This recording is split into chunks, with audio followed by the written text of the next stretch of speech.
চলো এবছর আমি হজে যাবো ইনশাআল্লাহ। হজের সফরে কোন কাজগুলো বেশি করতে এবং কোন কাজগুলো পরিহার করতে আপনি উপদেশ দিবেন? মূল হজের আগে কি ওমরা করা যাবে? চলো এবছর আমি হজে যাবো ইনশাআল্লাহ। হজের সফরে কোন কাজগুলো বেশি করতে এবং কোন কাজগুলো পরিহার করতে আপনি উপদেশ দিবেন? হজের সফরে যেহেতু যাচ্ছেন, যে কাজগুলো সবচেয়ে বেশি বেশি করবেন সেটি হলো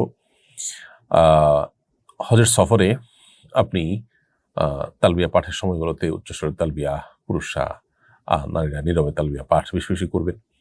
তওয়াফ যত বেশি সম্ভব করার চেষ্টা করুন, তবে অন্য কাউকে কষ্ট দিয়ে নয়।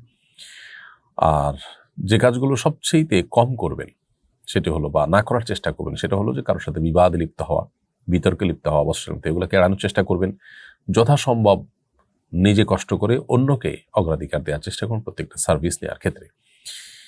এই জিনিসগুলো আমাদের হজের গুণগত মানকে অনেক বেশি বাড়িয়ে দেবে ইনশাআল্লাহ তাআলা।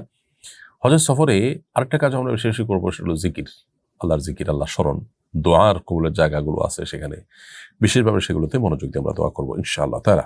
মূল হজের আগে কি ওমরা করা যাবে? মূল হজের আগে আপনি যদি ওমরা করতে চান, সেক্ষেত্রে শুরুতেই আপনার তামাত্তু হজের নিয়ত থাকবে, আপনি ওমরা করবেন বাই ডিফল্ট, এবং তার পাশাপাশি হজ করবেন যথাসময়ে। আবার হজ এবং ওমরার মধ্যে যদি আরো সময় থাকে, সে সময় অন্য হজ ওমরাও হতে পারে। বিশেষ করে আপনি যদি কোথাও তায়েফে যেতেন, আসার সময় একটা ওমরা হতে পারে। তো হজের আগে ওমরা এভাবে হতে পারে। আর যদি আপনি নিয়তি করেন শুধু হজের, আপনি ওমরা নিয়ত করেননি, আপনি হজের নিয়তি করে গেছেন, অনেক সময় শেষ মুহূর্তে যায়, তাহলে তো শুধু হজ করবেন।